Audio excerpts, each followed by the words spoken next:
Hi hello welcome back to Life and Bytes with Archana. എല്ലാവരും സുഖമായിട്ടിരിക്കുവാണെന്ന് വിചാരിക്കുന്നു. ഞാനിവിടെ നന്നായിട്ടിരിക്കുന്നു. നാട്ടിലിപ്പോൾ നല്ല മഴയാണല്ലേ. എല്ലാവരും സേഫ് ഒക്കെ ആയിട്ടിരിക്കുക. സോ ഗായ്സ്, കാനഡയിലുള്ള ഇന്റർനാഷണൽ സ്റ്റുഡൻസിൻ്റെയും ഇനി വരാൻ പോകുന്ന സ്റ്റുഡൻസിൻ്റെയും പോസ്റ്റ് ഗ്രാജുവേറ്റ് വർക്ക് പെർമിറ്റിനെ ബാധിച്ചേക്കാവുന്ന വലിയ മാറ്റങ്ങൾ IRCC ഡിസ്കസ് ചെയ്തുകൊണ്ടിരിക്കുന്നു എന്നാണ് നമ്മുടെ ലേറ്റസ്റ്റ് ആയിട്ടുള്ള update. And sorry to say, ഈ വരാൻ പോകുന്ന ചേഞ്ചസ് അത്ര നല്ലതായിരിക്കില്ല എന്നാണ് എഡ്യൂക്കേഷണൽ എക്സ്പേർട്സ് എല്ലാം പറയുന്നത്. ഇനി ഞാൻ പറയാൻ പോകുന്നതാണ് അവർ കൊണ്ടുവന്നേക്കാവുന്ന മേജർ ചേഞ്ചസ്. നമ്പർ 1, ഇന്റർനാഷണൽ സ്റ്റുഡൻസിന്റെ പോസ്റ്റ് ഗ്രാജുവേറ്റ് വർക്ക് പെർമിറ്റിന്റെ ടൈം ലൈൻ അവർ നന്നായിട്ട് വെട്ടിക്കുറച്ചേക്കാം. അതായത് ഇപ്പോൾ 1 ഇയർ പഠിച്ചാൽ 1 ഇയർ വർക്ക് പെർമിറ്റും 2 ഇയർ പഠിച്ചാൽ 3 ഇയർ വർക്ക് പെർമിറ്റുമാണ് കാനഡയിൽ കിട്ടിക്കൊണ്ടിരിക്കുന്നത്. ഈ ടൈം ലൈൻ ഇവർ നന്നായിട്ട് വെട്ടിക്കുറച്ചേക്കാം. സെക്കൻഡ്, അവർ കൊണ്ടുവന്നേക്കാവുന്ന മാറ്റം എന്താണെന്ന് വെച്ചാൽ പോസ്റ്റ് ഗ്രാജുവേറ്റ് വർക്ക് പെർമിറ്റിനെ ജോബ് ഓഫറുമായി അവർ ലിങ്ക് ചെയ്തേക്കാം. മീനിങ്, കാനഡയിൽ ഒരു ജോബ് ഓഫർ കിട്ടിയാലേ PGWP കൊടുക്കൂ എന്ന രീതിയിൽ കാര്യങ്ങൾ മാറിയേക്കാം. എനിക്ക് തോന്നുന്നു കാനഡ UK US പോലുള്ള രാജ്യങ്ങളിലെ വർക്ക് പെർമിറ്റ് സ്ട്രാറ്റജി അഡോപ്റ്റ് ചെയ്യാനാണ് ശ്രമിക്കുന്നത്. സോ ഇപ്പോൾ കാനഡയിൽ പഠിക്കുന്നവരായാലും പഠിക്കാൻ ഇങ്ങോട്ട് വരുന്നവരായാലും ഈ വീഡിയോ ഫുൾ കാണണം. ഇതിൽ കുറേ ഇമ്പോർട്ടൻ്റ് ആയിട്ടുള്ള കാര്യങ്ങൾ ഞാൻ ഡിസ്കസ് ചെയ്യുന്നുണ്ട്. ഓക്കെ, അപ്പോൾ നമുക്ക് വീഡിയോയിലോട്ട് പോവാം. Before that please like, comment and subscribe this video. എന്നെ ഇൻസ്റ്റാഗ്രാമിൽ കൂടെ ഒന്ന് ഫോളോ ചെയ്തേക്കണേ. Okay, let's go to the video. So guys, January 22, 2024 തുടക്കത്തിൽ തന്നെ കനേഡിയൻ ഇമിഗ്രേഷൻ മിനിസ്റ്ററായ മാർക്ക് മില്ലർ ഇന്റർനാഷണൽ സ്റ്റുഡൻസിന് ഫേവറബിൾ അല്ലാത്ത കുറെ ചേഞ്ചസ് കൊണ്ടുവന്നിരുന്നു. അതിലൂടെ എല്ലാം നമ്മൾ പോയിട്ടുള്ളതാണ്. ഈ 2024 പിന്നെ അങ്ങോട്ട് എല്ലാ 2 മാസം കൂടുമ്പോഴും നമ്മൾ ഓരോ ചേഞ്ചസ് ആണ് ഇമിഗ്രേഷൻ ഫീൽഡിൽ വിറ്റ്നസ് ചെയ്തുകൊണ്ടിരിക്കുന്നത്. ആൻഡ് മാർക്ക് മില്ലർ പറഞ്ഞതനുസരിച്ച് they are still considering to implement more changes. So ഞാൻ റീസെന്റ് ആയിട്ടുള്ള ഒരു ആർട്ടിക്കിൾ ഈ സ്ക്രീനിൽ കൊണ്ടുവരാം. എന്താണ് നടക്കുന്നത് എന്ന് വെച്ചാൽ IRCC ഒരു ഡോക്യുമെന്റ് കാനഡയിലുള്ള കോളേജുകൾക്കുള്ളിലും പ്രൊവിൻസിന്റെ ഇടയിലും ഡിസ്ട്രിബ്യൂട്ട് ചെയ്തിരിക്കുന്നു. സോ ഈ ഡോക്യുമെന്റിൽ എന്താണ് പറയുന്നത് എന്ന് വെച്ചാൽ പോസ്റ്റ് ഗ്രാജുവേറ്റ് വർക്ക് പെർമിറ്റുമായിട്ട് ബന്ധപ്പെട്ട 8 ചോദ്യങ്ങളാണ് IRCC ഈ കോളേജുകളോട് ചോദിച്ചിരിക്കുന്നത്. അപ്പോൾ നിങ്ങൾ ചോദിക്കും, IRCC എന്തിനാ കോളേജുകളോട് ഈ ചോദ്യങ്ങൾ ചോദിക്കുന്നതെന്ന്. സോ കാനഡയിൽ ഏതൊരു പോളിസി ഓർ ലോ ഇംപ്ലിമെന്റ് ചെയ്യണമെങ്കിലും അതിന്റെ മെയിൻ സ്റ്റേക്ക് ഹോൾഡേഴ്സിന്റെ ഒപ്പീനിയൻ ഗവൺമെന്റ് ചോദിക്കണം. കാനഡയിൽ എന്നല്ല, മിക്ക കൺട്രീസും ഇങ്ങനെ തന്നെയാണ് വർക്ക് ചെയ്യുന്നത്. സോ IRCCയുടെ നിയമങ്ങളും പോളിസീസും ബാധിക്കാൻ പോകുന്ന ഒരു സ്റ്റേക്ക് ഹോൾഡർ ആണ് കോളേജസ്. അതുകൊണ്ടാണ് ഒരു പോളിസി അല്ലെങ്കിൽ ലോ ഇംപ്ലിമെന്റ് ചെയ്യുന്നതിന് മുൻപ് IRCC കോളേജുകളോട് അഭിപ്രായം ചോദിക്കുന്നത്. സോ IRCC സർക്കുലേറ്റ് ചെയ്ത ഈ ഡോക്യുമെന്റിലെ ചില ചോദ്യങ്ങളാണ് ഇന്റർനാഷണൽ സ്റ്റുഡൻസിന്റെ ഇടയിൽ കൺസേൺ ഉണ്ടാക്കിയിരിക്കുന്നത്. സോ എന്തൊക്കെയാണ് ഈ ചോദ്യങ്ങൾ? പോസ്റ്റ് ഗ്രാജുവേറ്റ് വർക്ക് പെർമിറ്റിൽ IRCC എന്തൊക്കെ മാറ്റങ്ങൾ കൊണ്ടുവരാനാണ് ഉദ്ദേശിക്കുന്നത്? Let's discuss. ഈ ചോദ്യങ്ങളിൽ ചിലത് IRCC പ്രൊവിൻസിന്റെ അടുത്തും ചിലത് കോളേജുകളോടുമായിട്ടാണ് ചോദിച്ചിരിക്കുന്നത്. സോ ആദ്യത്തെ ചോദ്യം തന്നെ നമുക്ക് നോക്കാം. ഈ ക്വസ്റ്റ്യൻ IRCC പ്രൊവിൻസിന്റെ അടുത്താണ് ചോദിച്ചിരിക്കുന്നത്.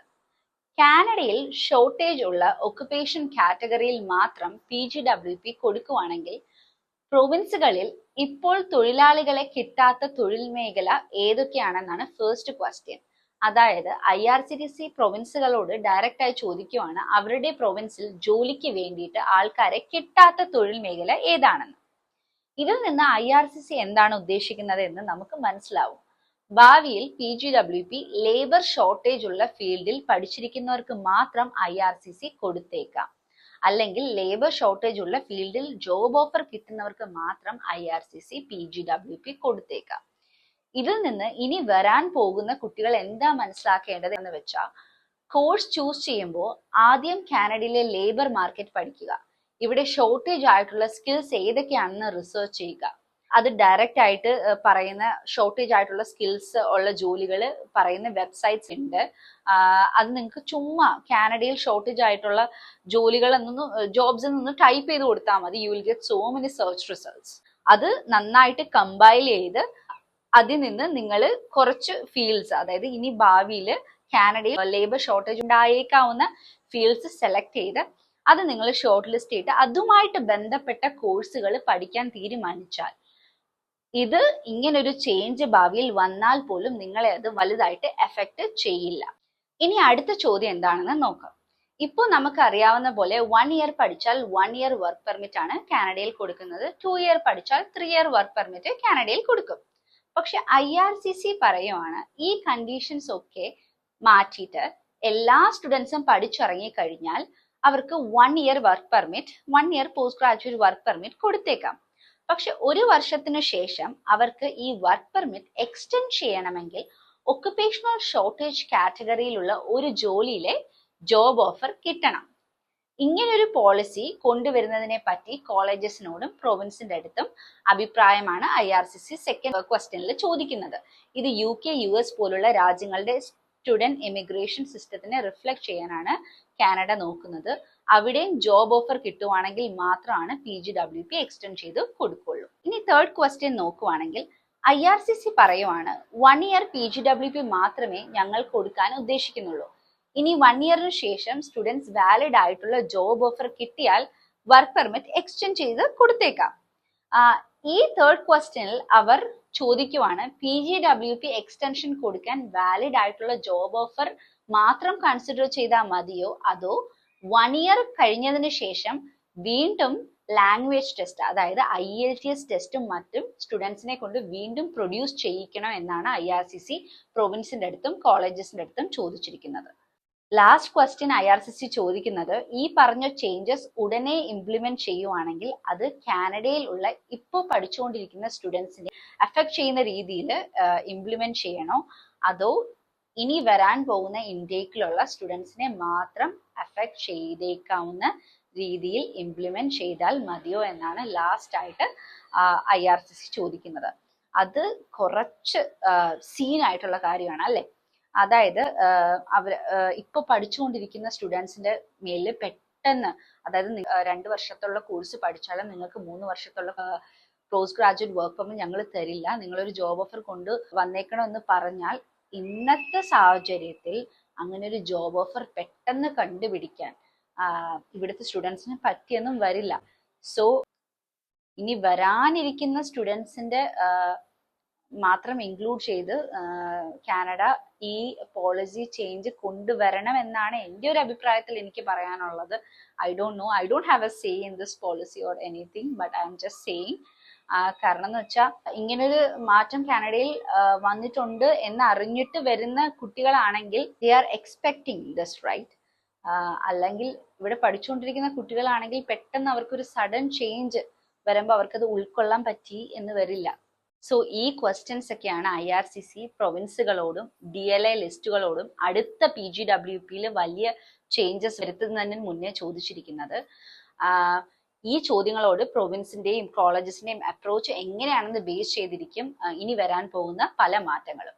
സോ പല വീഡിയോസിലും ഞാൻ പറയുന്നത് പോലെ ഒരു സുപ്രഭാതത്തിൽ കാനഡയ്ക്ക് അവരുടെ ഇന്റർനാഷണൽ സ്റ്റുഡന്റ് കമ്മ്യൂണിറ്റീനെ ഇവിടെ പുറത്താക്കാനൊന്നും പറ്റില്ല. നിങ്ങൾ നിങ്ങളുടെ ലെവൽ ബെസ്റ്റ് കൊടുക്കുക, ഹേർഡ് മെന്റാലിറ്റിയിൽ നിന്നും മാറി ചിന്തിക്കുക. മീനിങ് എൻ്റെ കൂട്ടുകാരൻ അല്ലെങ്കിൽ കൂട്ടുകാരി ആ കോഴ്സ് എടുത്തു, അതുകൊണ്ട് ഞാനും ആ കോഴ്സ് എടുക്കുന്നു, അല്ലെങ്കിൽ എൻ്റെ കൂട്ടുകാരി പ്രൊവിൻസ് മാറിപ്പോയി അതുകൊണ്ട് ഞാനും പ്രൊവിൻസ് മാറിപ്പോകുന്നു എന്നൊക്കെയുള്ള രീതി മാറ്റി നിങ്ങളുടെ ബാക്ക്ഗ്രൗണ്ട് എന്താണ്, നിങ്ങളുടെ പ്രൊഫൈൽ എന്താണ്, അതിനനുസരിച്ച് ഇനി ഏത് പ്രൊവിൻസ് ആയിരിക്കും നല്ലത്, അല്ലെങ്കിൽ ഏത് കോഴ്സ് ആയിരിക്കും കാനഡയിൽ നല്ലത് എന്നൊക്കെ നന്നായിട്ട് റിസർച്ച് ചെയ്തിട്ട് വേണം നിങ്ങൾ കരിയർ പ്ലാൻ ചെയ്യാൻ. അതായത് കരിയർ എപ്പോഴും നിങ്ങൾ പ്രീ പ്ലാൻ ചെയ്യുക എന്നാണ് എനിക്ക് പറയാനുള്ളത്. സോ ഇന്നത്തെ വീഡിയോ ഇത്രയൊക്കെ ഉള്ളൂ.